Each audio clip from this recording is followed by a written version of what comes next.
पूर्णमद पूर्णमिदं पूर्णात् पूर्णमुदच्यते पूर्णस्य पूर्णमादाय पूर्णमेवावशिष्यते।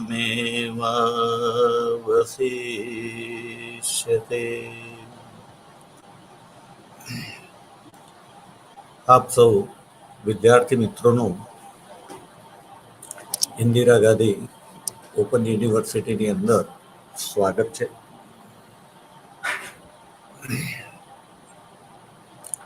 આજે આપણે આધુનિક વિશ્વના ઇતિહાસની અંદર અભ્યાસ કરીશું.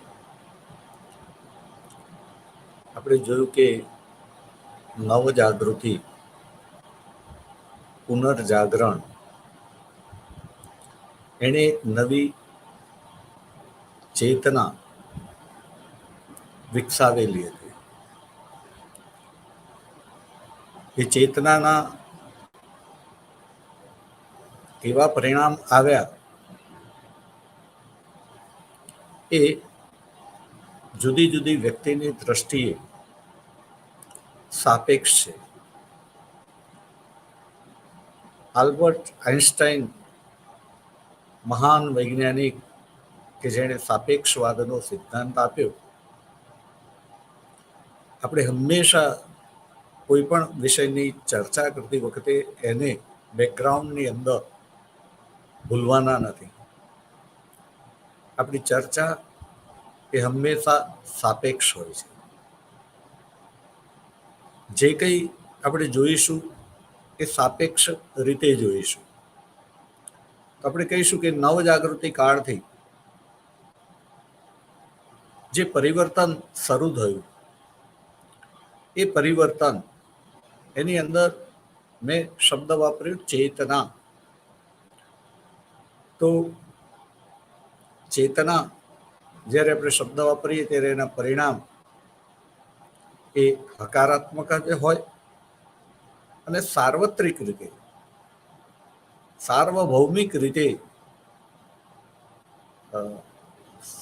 સાર્વભૌમિક નહીં કહું પણ સાર્વત્રિક રીતે સમગ્રતયા એનું પરિણામ જે છે એ સારું જ હોય. પરંતુ એ ચેતનાના લીધે થોડાક લોકોને ફાયદો થયો હોય, થોડાક લોકોને ના પણ થયો હોય, તો એને ચેતના શબ્દ ના વાપરીએ એ વધારે ઉચિત પણ કહેવાય.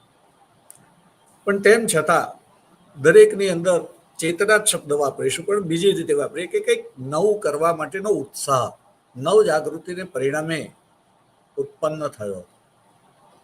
એ પણ જરૂરી નથી કે બધામાં થયો હતો, પણ ઘણા બધા લોકોની અંદર થયો હતો. અને એમના એ પ્રવાહની અંદર, એમના એ ઉત્સાહની પરિણામે જે ઝરણું નીકળ્યું, એ ઝરણાની અંદર આગળ લોકો જોડાતા ગયા અને ધીમે ધીમે એણે નદીનું સ્વરૂપ ધારણ કર્યું. ઘણા બધા લોકો એની અંદર જોડાયા.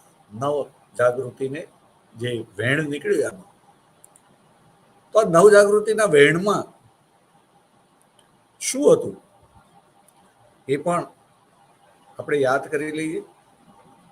એની અંદર સૌ પ્રથમ જિજ્ઞાસા વૃત્તિ હતી કે આ જગત શું છે, આ જગતમાં જે છે એ કેમ છે.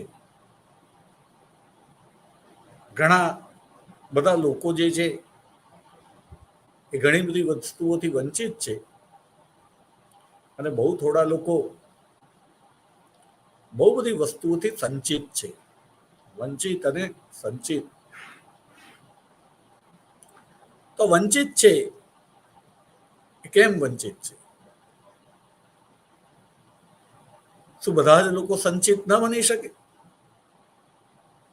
એટલે કે બધા જ લોકો સાધન સજ્જ ન બની શકે? અને સાધનો જો પ્રાપ્ત થાય તો ઘણી બધી પ્રતિકૂળતાઓ જે છે એ અનુકૂળતાઓની અંદર પરિવર્તિત થાય. અને આવી જે જિજ્ઞાસા થઈ કે આવું ન થાય, એમાંથી બીજી બધી ઘણી બધી જિજ્ઞાસાઓ ઉત્પન્ન થઈ. તર્ક પેદા થયો, પ્રશ્ન પેદા થયો, અને એમાંથી પાછા આજે બીજા બીજા લક્ષણો જે છે ઉમેરાતા ગયા. પ્રયોગવાદ, બુદ્ધિવાદ, પ્રમાણવાદ, સ્વતંત્રતા, સમાનતા, બંધુતા, માનવતાવાદ,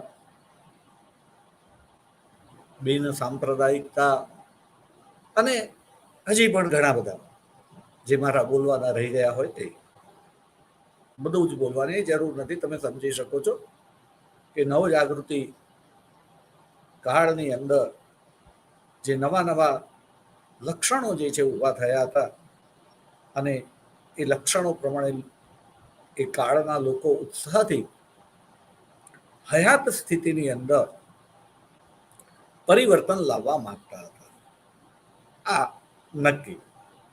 અને કયું પરિવર્તન લાવવા માંગતા હતા? કે જે વંચિત હતા જુદી જુદી વસ્તુઓથી, એમને સંચિત કરવા હતા. આ સંચિત કરવાની અંદર જે આપણે બધા લક્ષણો ગણાવ્યા,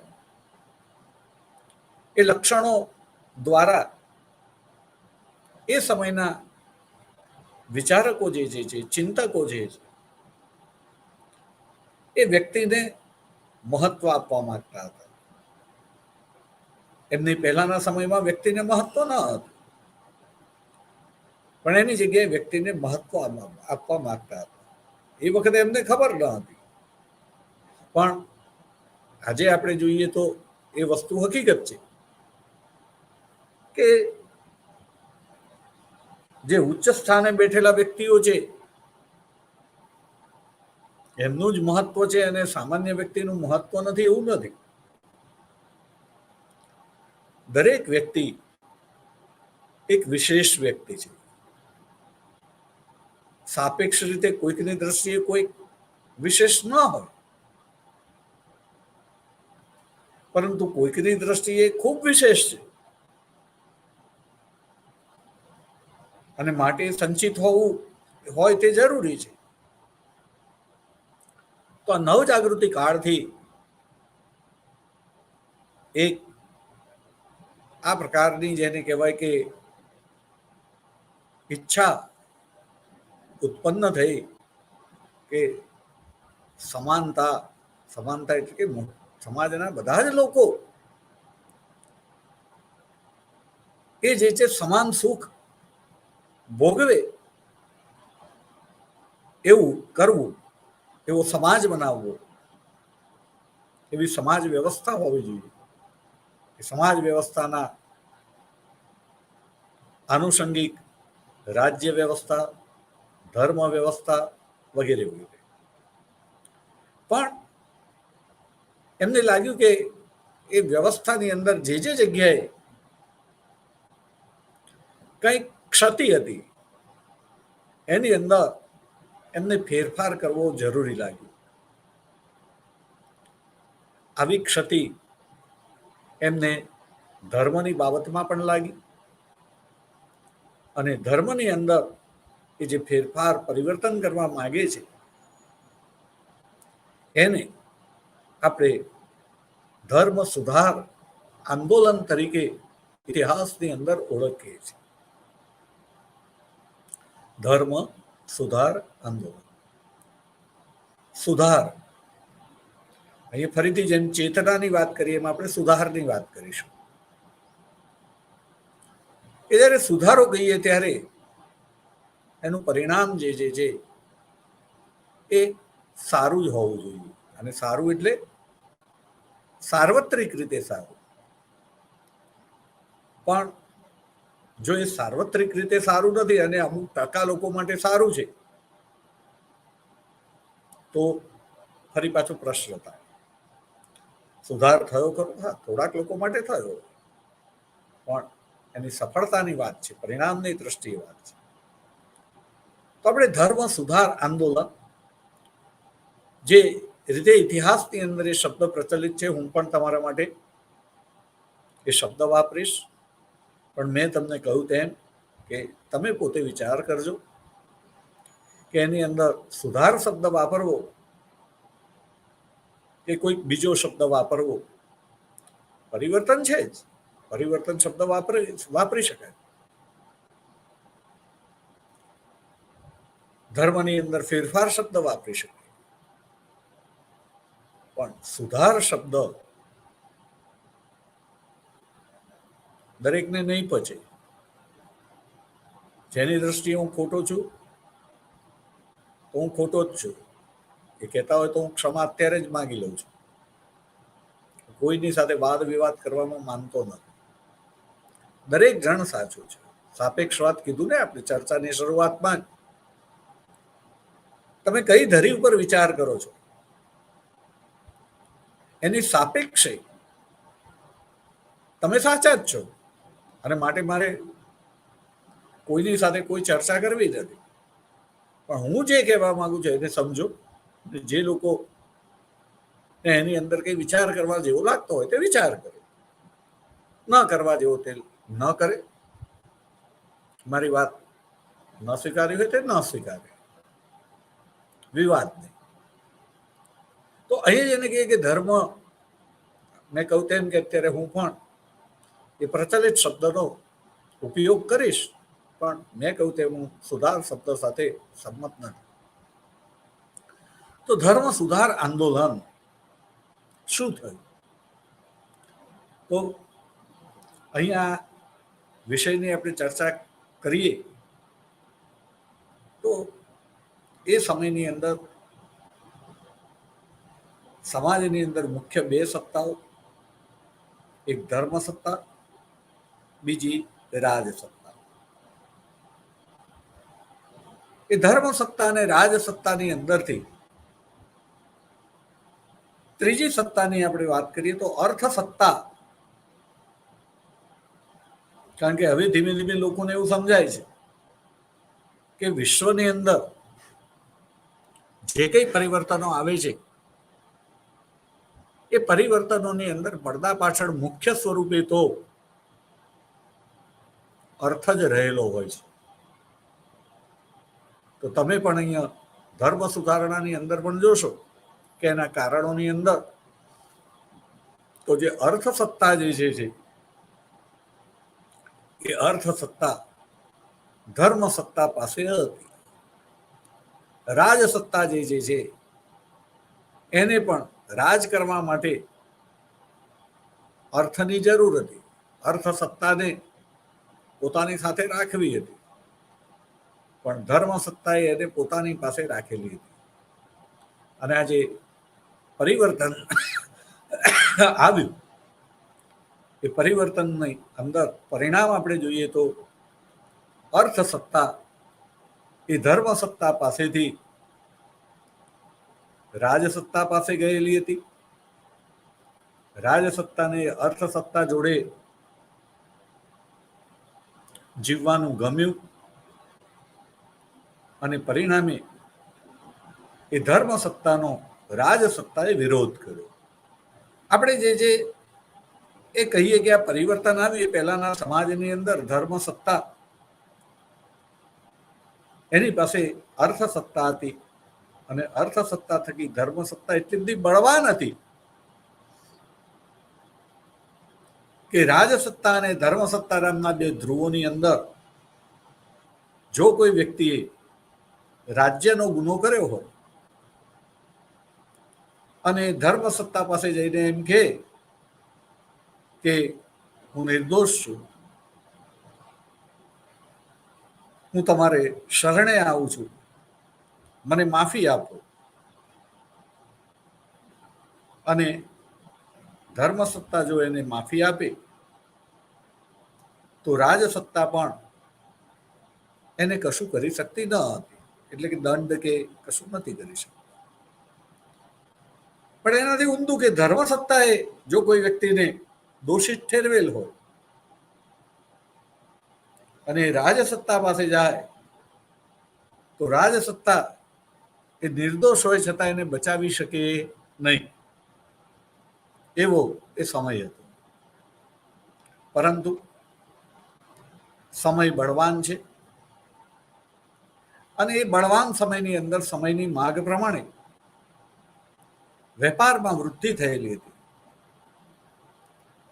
એ વેપારની વૃદ્ધિને પરિણામે રાજાને કર રૂપે, મહેસૂલ રૂપે આવક થયેલી હતી. એટલે કે આપણે વાત કરી તેમ અર્થસત્તા હવે ધીમે ધીમે એની પાસે પણ આવેલી હતી.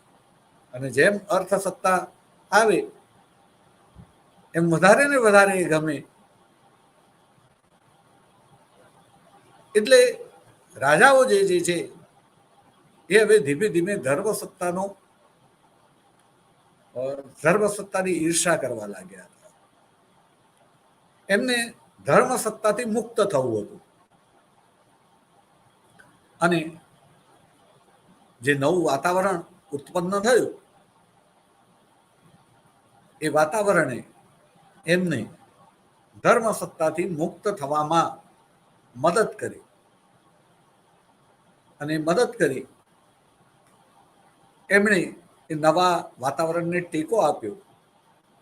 એટલે જે અત્યાર સુધી જે લોકો ધર્મનો ની જે બાબતો એમને ગમતી ન હતી એની ટીકા કરતા હતા, એનો વિરોધ કરતા હતા, એવા લોકો જે છે એને ધર્મસત્તાએ જુદા જુદા પ્રકારે દંડિત કર્યા હતા. ક્યારેક કોઈનો બહિષ્કાર કર્યો હતો, કોઈકને વધ કર્યો હતો, કોઈને કારાવાસ આપ્યો હતો, કોઈને જીવતા જલાવી દીધા હોય એવી પણ ઘટનાઓ બનેલી હતી. અને એ વિરોધ કરનારા લોકો જે છે વિરોધ કર્યો પણ એમના સપોર્ટની અંદર જે લોકો આવવા જોઈએ એ આવ્યા ન હતા. કારણ કે સમાજની અંદર એમના જે વિચારોને સમર્થન પ્રાપ્ત થવું જોઈએ, એમના વિચારો જે લોકોના હૃદયની અંદર, મનની અંદર જે ઝીલાવા જોઈએ એ ઝીલાયા ન હતા.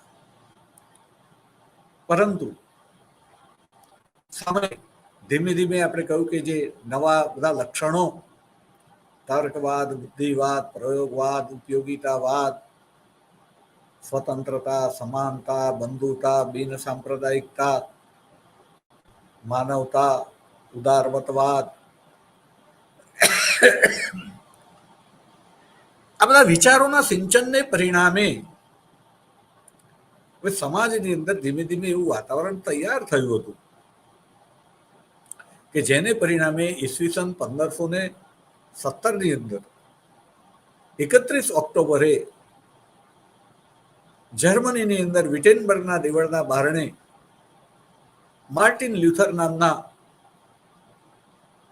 પ્રોફેસર અને પાદરી એવા વ્યક્તિએ જ્યારે 95 મુદ્દાની યાદી ચોંટાડી, જે યાદી ધર્મસત્તા જે છે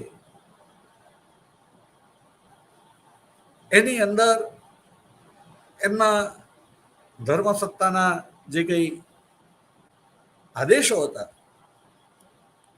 એની સાથે સંમત ન હતા. અને એમણે એ યાદી ચોંટાડેલી હતી. એમણે બીજી રીતે કહીએ કે ધર્મસત્તાનો વિરોધ કર્યો હતો, એના આદેશોનો વિરોધ કરેલો હતો. અને એની અંદરથી એ વખતે જે જાગૃતિ હતી બીજા લોકોની અંદર, ચેતના સાપેક્ષ રીતે આપણે યાદ રાખીશું, તો એ ચેતનાને પરિણામે જે અગાઉના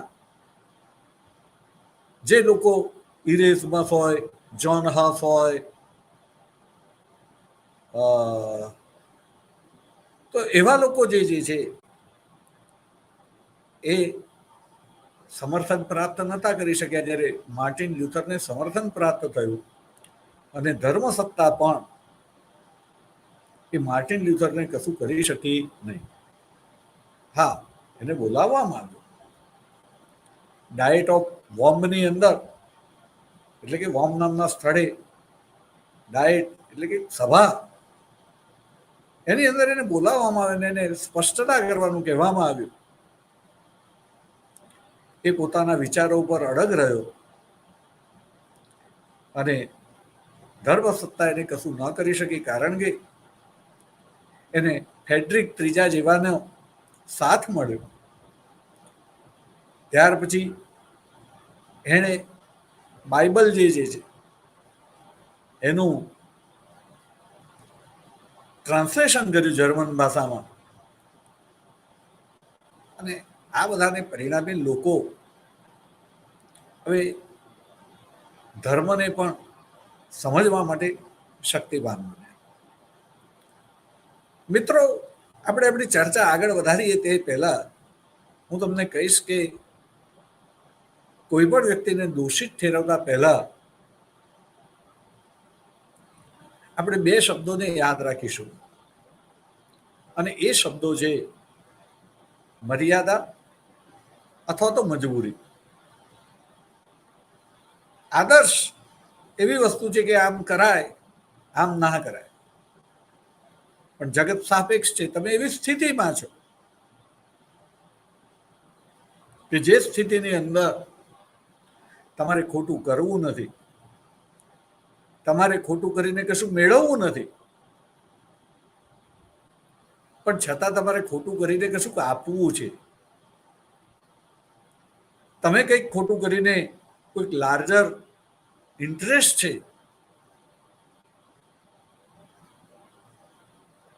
એનું રક્ષણ કરો છો, તો ત્યાં આગળ તમારી દ્રષ્ટિએ, એટલે કે એની કરનારના માટે એ ખોટું કરવું એ મજબૂરી છે, એની મર્યાદા છે. પણ એ સાપેક્ષ રીતે જોવા જઈએ તો એ ખોટું નથી કરતો, પણ ખોટું કરીને વધારે સારું કરે છે. જોકે અહીંયા આપણે ગાંધીજીને યાદ કરી દેવા પડે કે ગાંધીજી જોતા હતા કે જ્યારે તમે કોઈ આવા શુભ આશયથી પણ ખોટું કરો છો ત્યારે આગળ જતા તાત્કાલિક બરાબર છે, પણ તમે એવો દાખલો બેસાડો છો બીજાને કે તમે ખોટું કરી શકો છો, અને પછી વ્યક્તિ એનો આશય શુભ ના હોવા છતાં એની પાસે બોલવાની વાકછટા હોય, તર્ક કરીને પોતાનો બચાવ કરવાની એનામાં આવડત હોય, એટલે એનો આશય અશુભ હોય અને એણે ખોટું કર્યું હોય છતાં એ તર્ક કરીને બચી જાય, અને એને સજા કરવી કેવી રીતે? એટલે સમાજની અંદર એને પરિણામે જે છે એક ખોટો આદર્શ બેસે. પરિણામે ગાંધીજી એ સાધન શુદ્ધિમાં માનતા હતા કે તમારું ધ્યેય પણ શુદ્ધ હોવો જોઈએ, અને તમારું સાધન એને પ્રાપ્ત કરવાનું એ પણ શુદ્ધ હોવું જોઈએ. તાત્કાલિક આપણને સારું લાગે છે, પણ લાંબા ગાળે એના પરિણામ જે છે સારા આવતા નથી. મિત્રો, શબ્દોની અંદર બધું રૂપાળું લાગે છે, પણ ઘણી વખત ત્યારે હકીકતની અંદર જોવા જઈએ ત્યારે પરિસ્થિતિ એ ખોટું કરવા માટે એને મજબૂર પણ કરતી હોય છે. મહાભારતના યુદ્ધની અંદર યુધિષ્ઠિરનો પણ દાખલો છે કે જે હંમેશા સત્ય બોલવા માટે ટેવાયેલા છે, સત્યને વચનબદ્ધ છે, અને છતાં અશ્વત્થામાનું મૃત્યુ થયું કે નહીં એવું જ્યારે ગુરુ દ્રોણ પૂછે છે ત્યારે કહે છે કે હા, અશ્વત્થામાનું મૃત્યુ થયું.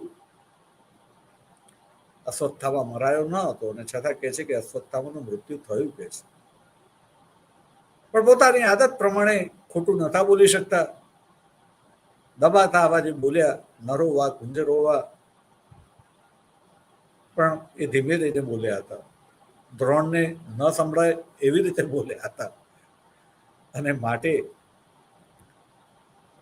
પોતા બચાવ કરે છે કે હું સાચું બોલ્યો પણ એ ખોટું બોલ્યા છે.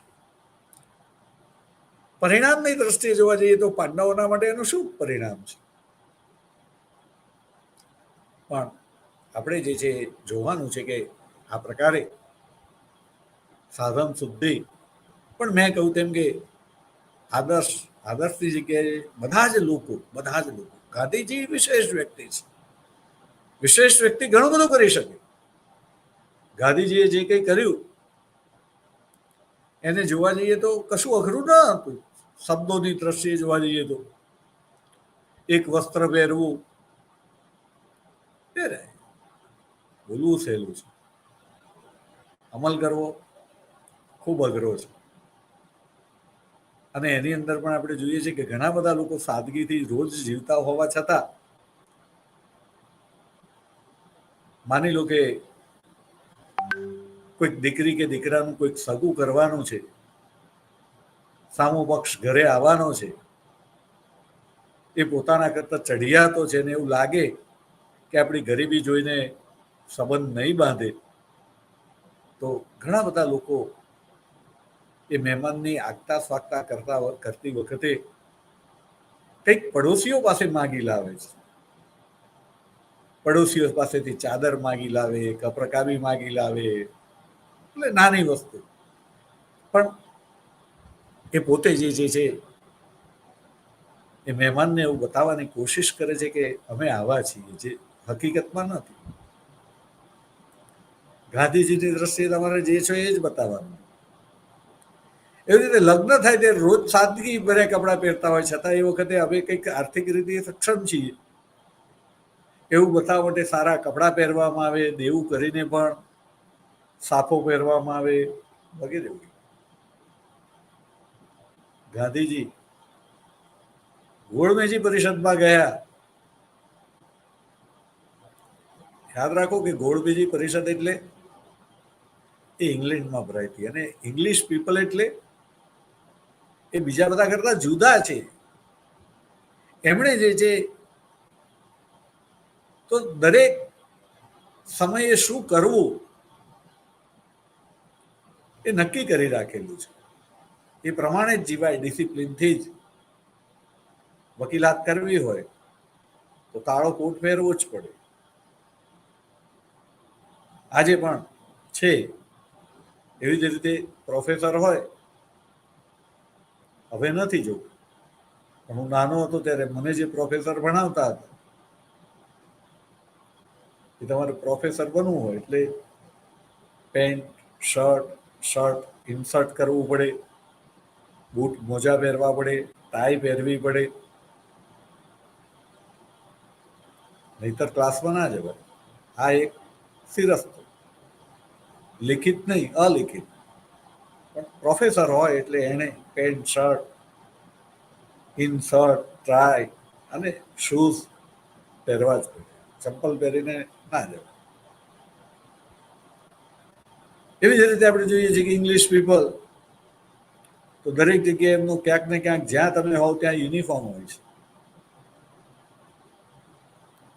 પાદરી છે તો એના પણ કપડા ચોક્કસ પ્રકારના હોય, યુનિફોર્મ. સ્કૂલ તો યુનિફોર્મ. તમે ડિગ્રી લેવા જાઓ છો જ્યારે કોન્વોકેશનમાં, ત્યારે પણ ચોક્કસ યુનિફોર્મમાં. ટૂંકમાં તમે કામ ઉપર હોવ છો, યુનિફોર્મ છે. ઘરે ગયા પછી સાદા રિલેક્સ રહેવા એવા કપડા. રાત્રે નાઇટ ડ્રેસ આવે. નાઇટ ડ્રેસ તમે ના પહેરાવો તો તમે સંસ્કૃત ના કહેવાય. તમારે રાત્રે નાઇટ ડ્રેસ પહેરવો જ પડે. એ નાઇટમાં જ પહેરવાનું, સવારે પાછા બદલાઈ જાય. વિચાર તો કરો, દિવસમાં 4 પ્રકારના કપડાં પહેરવામાં. આવું ઇંગ્લેન્ડ સિવાય બીજા કોઈ દેશ હશે અપવાદરૂપ, એકાદ બે, પણ જગતમાં બધે ન હતું. ટૂંકમાં સ્કૂલે જાઓ તો યુનિફોર્મ પહેરીને જ, કોર્ટમાં જાઓ તો કાળો કોટ પહેરીને જ. તો ગોળમેજી પરિષદમાં એમને જવાય? પણ એ ગાંધી ગોળમેજી પરિષદમાં પણ એ જ રીતે જાય છે. મારો કહેવાનો ભાવાર્થ એટલો જ છે કે બોલવામાં બધું સરળ છે કે પહેરીને ગયા હતા, પણ આપણે જીવનની અંદર આ કરી શકીએ છીએ? સરળ લાગતું હોવા છતાં બહુ જ અઘરું છે. કાયમ સત્ય બોલવું બહુ અઘરું છે. ગાંધીજીની અહિંસા, મનમાં પણ જો કોઈના માટે ખોટું વિચાર તમે કરો તો એ અહિંસા છે, સૂક્ષ્મ હિંસા છે. સૂક્ષ્મ હિંસા છે. તો ગાંધીજી હિંસાનો વિરોધ કરે છે. મનમાં પણ તમને કોઈનું ખોટું કરવાનો વિચાર ના હોય. ગાંધી એ ક્યારેય કોઈ વ્યક્તિના વિરોધી ન હતા, એ વિચારના વિરોધી હતા, જે આપણે યાદ રાખવાનું છે. હજી કેટલા લોકો તમને જે એવા મળે છે કે જે વિચારના વિરોધી હોય અને વ્યક્તિના વિરોધી ના હોય. તરત જ માણસ જે છે કોઈક ને કોઈક છાવણીમાં જોડાઈ જાય છે, એની સાથે અથવા તો એની સામે. એવી રીતે તમે જેની સાથે સંમત નથી એવી વ્યક્તિ સાથે તમે કોઈકને જુઓ એટલે તમે નક્કી કરી નાખો છો કે આ એનો, આ મારો નહીં.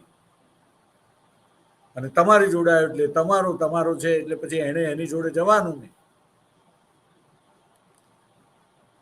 તો આપણે બધું વિચાર કરવાનું છે કે ગાંધી બહુ સરસ વ્યક્તિ હતા, અને ગાંધી જોડે જ રહેવાને પરિણામે જવાહરલાલ નહેરુ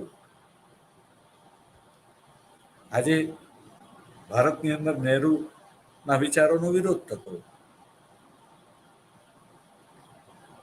પણ આપણે નહેરુને જોઈએ તો એ જ નહેરુ બિન જોડાણવાદ, નોન એલાઇનમેન્ટ મુવમેન્ટ લઈ આવે છે.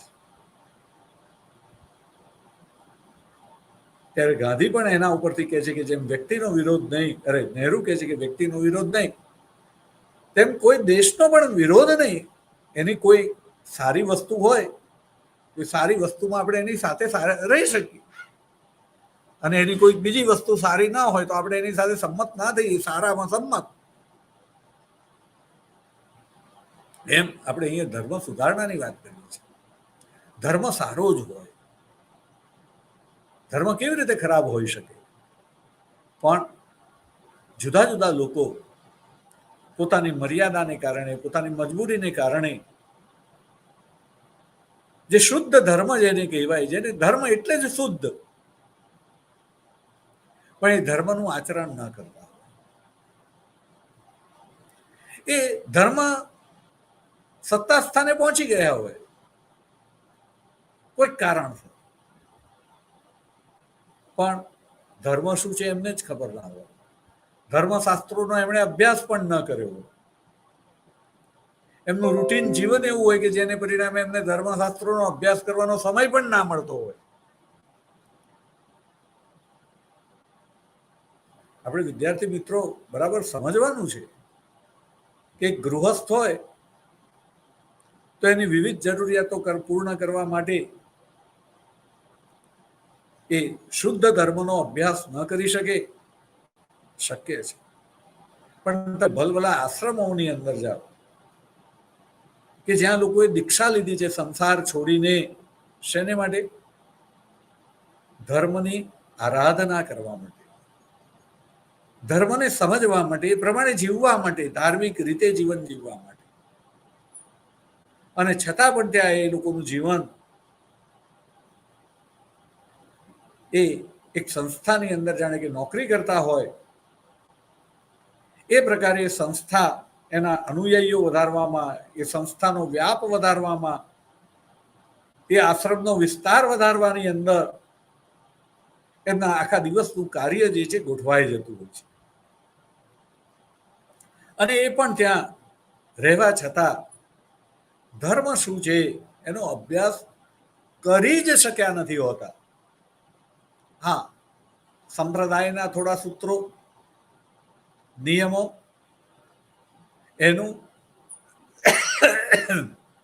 એ કોઈ પણ જાતના વિચાર વગર અનુકરણ કર્યા કરે. કારણ ત્યાં એમની પણ મર્યાદા છે, એમની મજબૂરી છે કે જો એવું ન કરે તો સંસ્થામાં રાખે નહીં, ના રાખે તો હવે ક્યાં જવું. હું પાપી પેટ નહીં કહું, પણ પેટ કહીશ કે એને પૂર્ણ કરવા માટે, એને તૃપ્ત કરવા માટે જે કરવું પડે એ કરવા માટે હવે એમની મર્યાદા છે કે નથી કરી શકતા, એ મજબૂર છે. અને પરિણામે એમને પણ સંસ્થામાં રહેવું પડે. સંસ્થામાં જોડાયા પછી એમના વિચારોમાં પરિવર્તન આવે, પણ હવે જવું ક્યાં? અને પરિણામે સંસ્થાના વડાઓ જે કે આદેશો આપે એનું વહન એને અંગ્રેજીમાં પાસ કરવા પડે પોતાના અનુયાયીઓ સુધી, અથવા તો નવા લોકોને અનુયાયીઓ બનાવવા માટે. આવું જ કંઈક એ વખતે ધર્મની અંદર ચાલતું હતું. ધર્મ સત્તાને પણ બધું ચલાવવા માટે પૈસાની જરૂર હતી. એને પૈસા મેળવવા માટે એ લોકો જુદા જુદા પદો એ વેચતા હતા.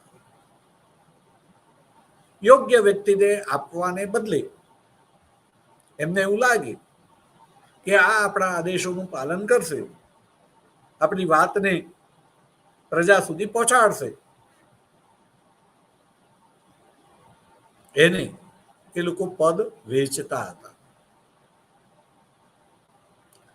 પણ પ્રજા કે જે તર્કવાદ બુદ્ધિવાદથી વિચારતી હતી, આઈન્સ્ટાઈનની સાપેક્ષવાદ પ્રમાણે એની ધરી ઉપર જો આપણે વિચાર કરીએ એ ખોટું કરતા હતા. ખોટું કરતા હતા એટલે એને પરિણામે જ બહુ બધી પ્રજાનું જીવન એ પ્રતિકૂળ બની જતું હતું. અને એ પ્રતિકૂળતામાંથી અનુકૂળતાની અંદર પરિવર્તિત થવું હોય તો ધર્મ સત્તાનો વિરોધ કરવો જરૂરી હતો. માર્ટિન લ્યુથર, જે પોતે પ્રોફેસર હતો અને સાથે સાથે પાદરી પણ હતો, ત્યારે એને પાદરીઓનું જીવન જીવી જોયું હતું કે જ્યાં કોઈક વ્યક્તિ જે છે એ ખોટું કરે છે, હું અહીંયા ખોટું કરે છે એવું કહીશ, એના કરતા વધારે એમ કહીશ પેલા મર્યાદા અને મજબૂરી નામના બે શબ્દોને કારણે કે કોઈક પરિસ્થિતિ એના ઉપર હાવી થઈ જાય છે. એ ખોટું કરતો નથી પણ એનાથી ખોટું થઈ જાય છે. અને ખોટું કર્યું કે થયું, જે હોય તે. ક્રિશ્ચિયાનિટીની અંદર પશ્ચાતાપ જે છે એને ખૂબ જ મહત્વ આપ્યું છે. અને એ પ્રમાણે જો વ્યક્તિ ભૂલ કરે તો પ્રભુ ઈસુ એને માફ કરી દે છે. એના માટે તમારે ચર્ચમાં જવાનું, પશ્ચાતાપ કરવાનું કે ભાઈ મેં આ ખોટું કર્યું કે મારાથી ખોટું થઈ ગયું, જે હોય તે. પણ યાદ રાખવાનું કે ઈસુ, પ્રભુ ઈસુ કોણ છે? પિતા છે. અને પિતા હંમેશા પોતાના બાળકને માફ કરી દે છે. આપણે કુટુંબની અંદર પણ જોઈએ કે બાળક એ ભૂલ નહીં, ગુનો કરીને આવે તો પણ બહારના લોકો આગળ મારા દીકરાએ કશું ખોટું નથી કર્યું, તમે જ ખોટા છો, તમારો દીકરો ખોટો છે, એને આમ કર્યું છે, તેમ કર્યું, તેમ ગમે તેમ કરીને દીકરાનો બચાવ કરવામાં આવે, પછી ઘરમાં લઈને લડવામાં આવે, એ જુદી વાત છે. પણ લોકો સમક્ષ તો દીકરાને માફ કરી દીધું. કહેવામાં ફરી વાર એવું ન કરવું, પણ એને એવી કોઈ વિશેષ સજા કરવામાં નથી આવતી. હા, દાખલો બેસાડવા માટે કહેવામાં આવે કે એક દિવસ ખાવા નહીં મળે, એક ટાઈમ ખાવા નહીં મળે, તારે આમ કરવું પડશે, થોડી નાની મોટી સજા કરવામાં આવે. પણ ભાવ કે હવે તું ગુનેગાર છું, હવે તું જીવવાને લાયક નથી, એવું માતા પિતા નથી કરતા. એને માફ કરી દે છે, એને પોતાની સાથે જ રાખે છે, પોતાની જે કઈ શક્તિ હોય એ શક્તિના મીઠા ફળ એને ખવડાવે છે. તો એક માતા પિતા તરીકે તમે આવું કરતા હોય તો પ્રભુ ઈસુ જે છે એ માફ ના કરી દે? તમે જઈને તમારી ભૂલ અથવા તો તમે જાણીને પણ કંઈક ખોટું કર્યું હોય તો એ જઈને સ્વીકાર કરી લો છો. પણ અહીંયા આ માફી માટે પૈસાની જરૂર હતી અને ચર્ચે માફી પત્રો બહાર પાડ્યા હતા કે તમે કંઈક ખોટું કર્યું છે એ માફી પત્રો, જેને વધારે સારા શબ્દોમાં કહીએ તો પાપ વિમોચન પત્રિકા, એ તમારે ખરીદવાની. અને પાપ વિમોચન પત્રિકા ખરીદો એટલે તમને એ પાપમાંથી મુક્તિ મળી જાય. ત્યારે એ સેન્ટરમાં, કેન્દ્રમાં પશ્ચાતાપ હતો. પણ લોકો હવે એવું સમજવા લાગ્યા હતા કે પાપ કરવાની છૂટ,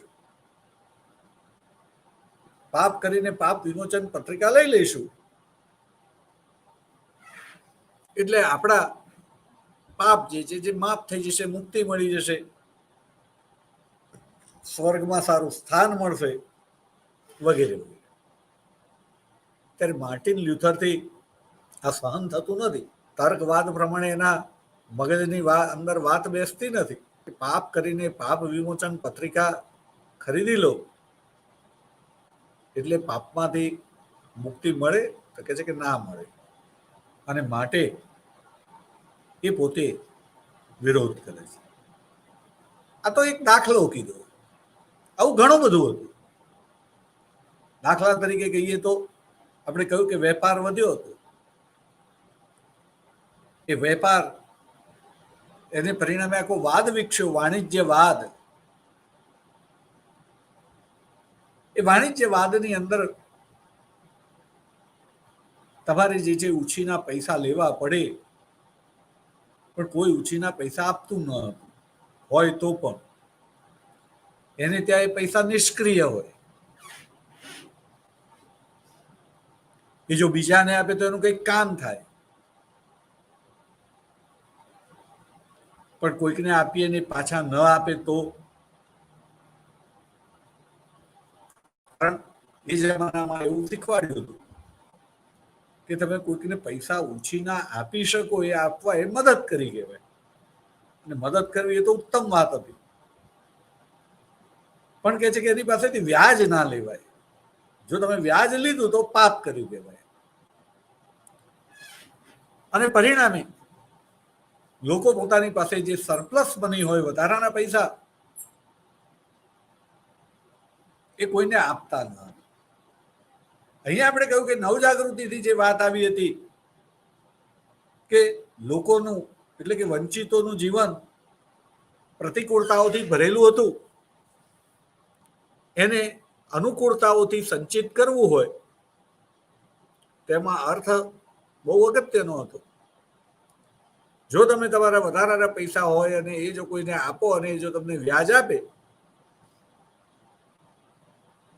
તો એ આવકની અંદરથી તમે નવા સાધનો ખરીદી શકો. અને હવે સમાજ મૂડીવાદ તરફ ગતિ કરી રહ્યો હતો, ત્યારે મૂડીવાદની અંદર સાધનો જે છે એ તમારી આવકની અંદર વધારો કરે છે. જેટલા વધારે સાધનો એટલી વધારે આવક. માર્ટિન લ્યુથર જે છે એ આ વાતનો વિરોધ કરતો હતો. પૈસા જે છે એ ઉછીના આપો પણ વ્યાજ લેવાય નહીં.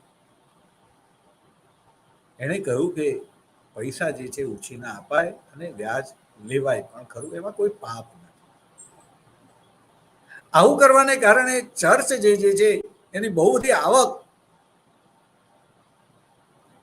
એ ઘટી જતી હતી. કારણ કે લોકો જે છે વધારાના પૈસા જે છે ચર્ચ પાસે મૂકી આવતા હતા.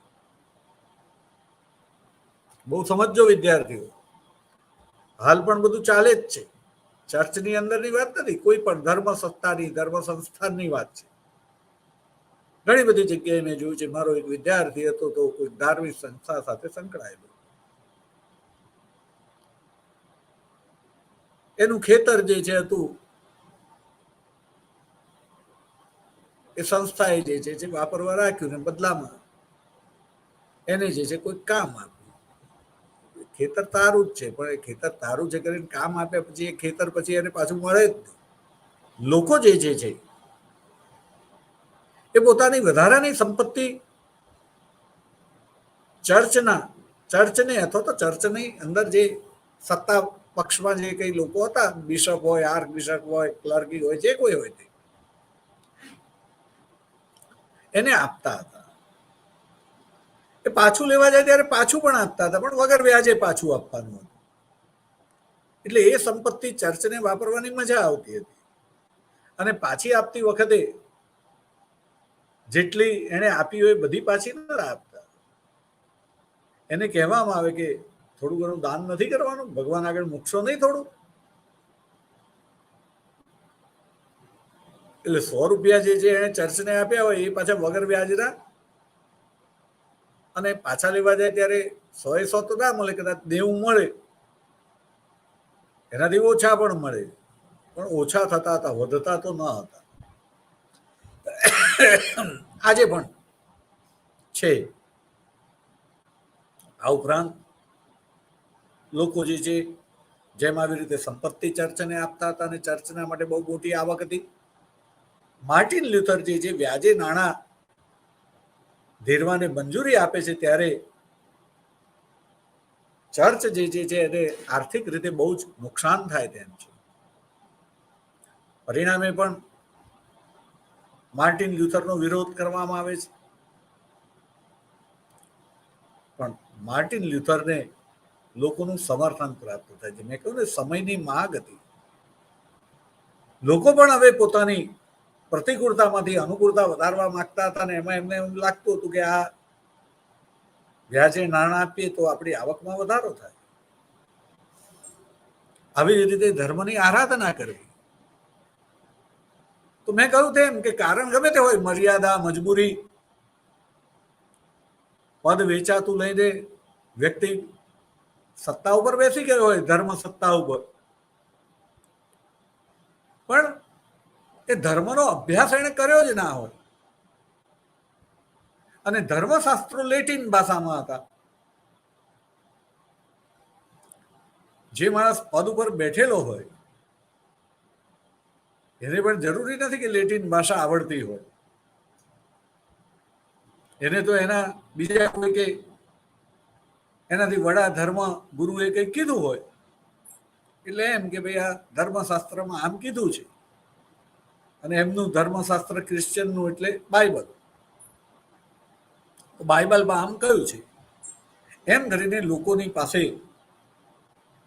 પોતાની રિક્વાયરમેન્ટ પ્રમાણે, પોતાની જરૂરિયાત પ્રમાણે એ લોકોને જીવન જીવાડતા હતા, જીવડાવતા હતા. પણ માર્ટિન લ્યુથર પ્રોફેસર હતો. હવે છાપખાનાની શોધ થઈ ગઈ હતી. એણે બાઇબલનો અનુવાદ કર્યો હતો એવી ભાષામાં કે જે ભાષા, જર્મન ભાષા લોકોને આવડતી હતી, વાંચી શકતા હતા, સમજી શકતા હતા. પરિણામે લોકો બાઇબલ વાંચવા લાગ્યા. અને માર્ટિન લ્યુથરે એવું કહ્યું હતું કે તમારે બાઇબલમાં, એને ધર્મનો વિરોધ નથી કર્યો માર્ટિન લ્યુથરે, યાદ રાખજો. કારણ કે મેં તમને કહ્યું તેમ કે ધર્મ કોઈ પણ હોય, એ સરસ જ હોય છે, એ શુદ્ધ હોવો જોઈએ. ત્યારે માર્ટિન લ્યુથરે કહ્યું કે તમે બાઇબલ વાંચો, સમજો અને એ પ્રમાણે જીવો. એમણે જ્યારે બાઇબલ વાંચ્યું ત્યારે ખબર પડી કે ધર્મગુરુઓ નાના હોય મોટા હોય જે કેટેગરીના, પણ ધર્મગુરુ જે ધર્મના જુદા જુદા સત્તા સ્થાને બેઠેલા છે, એ ધર્મગુરુઓ આપણને જે કહે છે કરવાનું, આવું તો બાઇબલમાં કશું કીધું જ નથી. વત્તા બાઇબલમાં આપણે શું કરવું જોઈએ એવી રીતે એ લોકોએ શું કરવું જોઈએ એ જે કહ્યું છે એવું તો એ લોકો પણ નથી કરતા. જો એ લોકો જે છે બાઇબલમાં કહ્યા પ્રમાણે નથી કરતા અને છતાં એમને સારું જીવન પ્રાપ્ત થાય છે, તો આપણે એ પ્રમાણે ના કરીએ તો પ્રભુ ઈસુ આપણને સજા કરે? તર્ક થાય છે, વિરોધ થાય છે. ઘણા બધા લોકો ધર્મથી નાસ્તિક થઈ ગયા. અહીં જોજો, યાદ રાખજો, માર્ટિન લ્યુથરે ધર્મનો વિરોધ કરવાનો નથી કીધું, પણ લોકો જયારે આવી રીતે જોવે પોતાની રીતે કે ભાઈ ફલાણો વ્યક્તિ એ બાઇબલમાં કહ્યા પ્રમાણેના પણ ધર્મના આચાર વિચાર પાળતો નથી ને છતાં કરે છે તો આનંદ, ભોગવે છે તો સુખ, તો હું એવું નહીં કરું તો મને સજા થશે. સાથે સાથે આપણે કહ્યું કે નવજાગૃતિથી નવો જે વિચાર આવ્યો હતો કે પરલોક જેવું કંઈ છે જ નહીં, તમારે જે જીવવાનું છે આ લોકમાં જ જીવવાનું છે. પાપ પુણ્ય સુખ દુઃખ બધા આ જે લોકમાં જ ભોગવવાના છે. અને પરિણામે લોકો જોતા હતા કે ભાઈ ફલાણો આખી જિંદગી ખોટું કર્યું અને છતાં એને તો જલસા જ કર્યા, અને જો પરલોક છે જ નહીં તો એને તો કઈ ભોગવવાનું આવ્યું નહીં, તો મારે ક્યાં આવશે? લાવો ત્યારે તક મળી છે તો ભોગવી લઈએ. અને પરિણામે અહીંયા હું ખોટું કરવાની વાત નથી કરતો, યાદ રાખજો. કયું ખોટું કરવાની વાત? કે ધર્મની અંદર જે કહ્યું છે એ જે પૂજા પાઠ હોય કે જે કંઈ હોય, મને ખબર નથી અત્યારે, પણ એ પ્રમાણે નથી કરતા. દરેકના જીવનની અંદર હું એવું માનું છું કે થોડોક સમય કસરત પાછળ ફાળવવો જોઈએ, એવી જ રીતે થોડોક સમય એ તમે ધર્મ કહો, હું બીજી રીતે કહીશ કે પ્રાર્થના પાછળ ફાળવવો જોઈએ. પ્રાર્થના કરવાથી મન શાંત થાય છે, અને મન શાંત થાય ત્યારે આપણે રોજ જે વિચાર કરવો જોઈએ કે બે શું કરવું જોઈતું હતું મારે આજે, અને મેં શું કર્યું અને શું કરવાનું બાકી રાખ્યું. મેં ક્યાંય આળસ કરી હોય તો આળસ નહીં કરવાની. મારાથી કોઈને લાભ થઈ શકતો હતો છતાં મેં લાભ આપ્યો નહીં. પણ વિચાર કરવાનો, કર ભલા હોગા ભલા, એને યાદ રાખીને આપણે જોવાનું કે મેં કોનું કોનું ભલું થઈ શકે એવું હતું મારાથી, અને છતાં મેં ભલું ન કર્યું. ચલો કાલથી હું એ પણ કરીશ, એ પ્રમાણે જીવીશ કે જેથી મારું પણ ભલું થાય, અન્યનું પણ ભલું થાય. અને તમે એ પ્રમાણે જીવો એટલે તમે વસુધૈવ કુટુંબકમમાં માનો છો એવું કહેવાય. તમારા વિચારની અંદર જ એ આવી જશે કે તમે માનવ જાત જ નહીં, સમગ્ર જીવ જગત જે છે, જેનામાં પણ જીવ છે, જેનામાં પણ પ્રાણ છે, પ્રાણી જગત, જીવ જગત, એનું તમારા વર્તનને કારણે ભલું થશે. એ ભલું કરવા માટે પ્રાર્થના મારી દ્રષ્ટિએ જે છે ખૂબ જ ખૂબ જ ખૂબ જ જરૂરી છે, અને માટે દરેકના જીવનમાં પ્રાર્થનાને સ્થાન હોવું જોઈએ. બાઇબલ પણ કહે કે પ્રાર્થના કરો, રોજ નહીં તો અઠવાડિયે એક દિવસ રવિવારે કરો, પણ મેં કહ્યું તેમ કે જે પ્રાર્થના પણ નથી કરતો છતાંય સુખી છે, તો એમ કે પ્રાર્થના પણ ના કરીએ તો એ ખોટું કરવાની વાત નથી, યાદ રાખો. પણ જે કરવું જોઈએ એ પણ નહીં કરીએ તો મને કંઈ નહીં થાય, મારે કોઈ સજા નહીં ભોગવવી પડે, એવા વિશ્વાસ સાથે એ પોતે ઘણી બધી વસ્તુથી વિમુખ બન્યો. અને વિમુખ બનવાને પરિણામે થાય છે શું કે તમે જે નિર્ણય લો છો એ એકાંગી હોય છે. જે હું સાર્વત્રિક બોલ્યો તો મને સારો શબ્દ યાદ આવી ગયો. તમે જે નિર્ણય કરો છો એ નિર્ણયને પરિણામે એમાં પણ જે ફેરફાર કરો ત્યારે ફેરફારથી જે અંગોને અસર થશે એમાં જે ફેરફાર થશે દરેક જગ્યાએ પરિણામ સારું આવશે એવો તમારો વિચાર હોવો જોઈએ. સર્વાંગી સારું પરિવર્તન પરિણામ પ્રાપ્ત કરે તેવો તમારો વિચાર હોય તો એ ફેરફારને આપણે સુધારો કહી શકીએ. આપણે મારે અહીંયા એ કહેવું છે કે પ્રોટેસ્ટન્ટ ધર્મ એણે વિરોધ કર્યો અને માર્ટિન લ્યુથર એટલા માટે સફળ થયો કે એની પહેલાના જે વિચારકો હતા અથવા તો વિરોધ કરનાર જે હતા એમણે ધર્મસત્તાનો વિરોધ કરવાનું તો કહ્યું, પણ વિરોધ કર્યા પછી જે તમે મજબૂર સ્થિતિની અંદર મુકાઈ જાઓ અને એ મર્યાદાને પરિણામે તમે એ સંસ્થા, એ જીવન, એ કાર્ય છોડતા નથી અને એની સાથે ટકી રહો છો. તમારા પેટનો ખાડો પૂરવા માટે, રાત્રે સુવા માટે ઓટલો પ્રાપ્ત કરવા માટે, દિવસે તમારા શરીરને ઢાંકવા માટે વસ્ત્ર પહેરવા માટે તમારે જે છે એ જે કોઈ સંસ્થા તમને આ પૂરું પાડે છે ડાયરેક્ટ ઇનડાયરેક્ટ એની સાથે રહેવું પડે છે. ઘણું બધું દેખાય કે આ મારે ન કરવું જોઈએ, મારે એના સમર્થનમાં નહીં પણ વિરોધમાં બોલવું જોઈએ અને છતાં ચૂપ રહેવું પડે છે. તો ચૂપ, મારું એ કહેવાનો ભાવાર્થ એ છે કે ચૂપ રહેનારા બધા જ ખરાબ નથી. જે લોકો બોલી નથી શકતા તો એમની સ્થિતિ નથી, એમની મર્યાદા છે, એમની મજબૂરી છે, પણ એ લોકો ખરાબ છે એવું કહેવું બરાબર નથી. જેનો એમના વર્તનના જે લોકો ભોગ બને છે એમની દ્રષ્ટિએ તો એ લોકો ખોટું જ કરે છે, પણ કરે શું? ઓપ્શન ન હોય તો મજબૂર છે, મર્યાદા છે એમની. દરેક જણ એટલું સક્ષમ નથી હોતું કે માઠા પરિણામ ભોગવવા માટે તૈયાર થઈ જાય.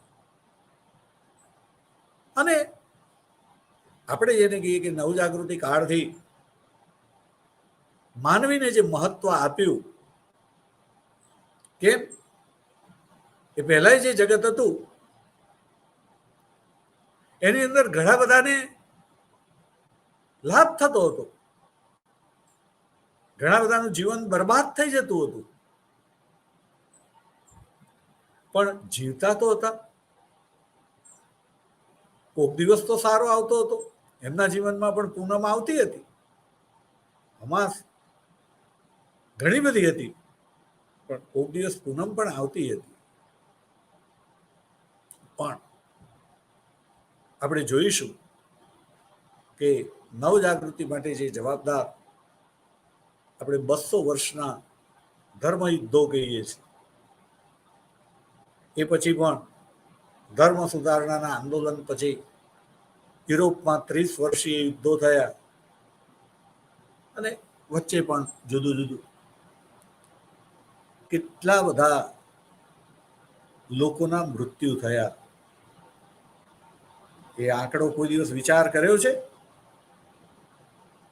શું એ વ્યક્તિઓનું મહત્વ ન હતું? તમારા વિચારના આવેશ અને આવેગની અંદર કેટલા લોકોએ પોતાનું જીવન જે છે એ ગુમાવી દીધું છે, અને જે લોકોએ જીવન ગુમાવ્યું ત્યારે એની સાથે સંકળાયેલા બીજા લોકો એ કેવા કષ્ટોમાંથી પસાર થયા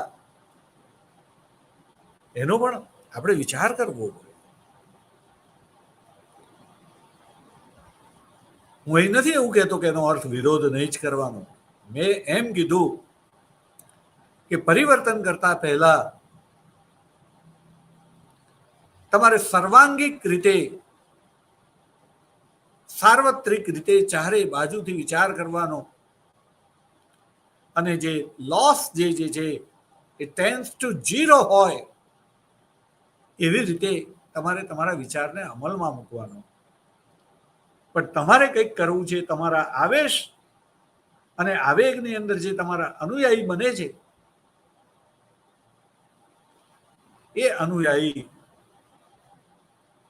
જીવન હોમી દે છે. આઝાદીના આંદોલનની વાત કરી, કેટલા બધા નામી અનામી લોકો એમણે પોતાનું જીવનની આહુતિ આપીને આપણને આઝાદી આપી છે.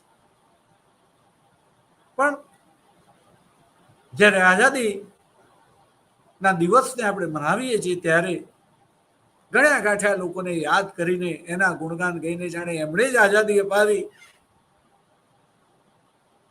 એમના જ ફોટા, એમના ગીતો, પણ પેલા નામી અનામી એમના પરિવારો આજે શું કરે છે? આજે આપણે આઝાદી ભોગવીએ છીએ, પણ જો આવા કોઈ નામી અનામી પરિવારો કે જેના કારણે આપણે આઝાદી ભોગવીએ છીએ, લાવો આજે આપણે કંઈક કરીએ, ખોળીએ એમને.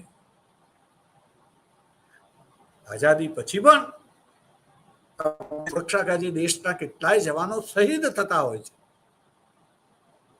ત્યારે એમના માટે પણ આપણે કંઈક કરી શકીએ. આપણે આજે અહીંયા અટકવું પડશે, સમય થઈ ગયો છે. ઓમ શાંતિ.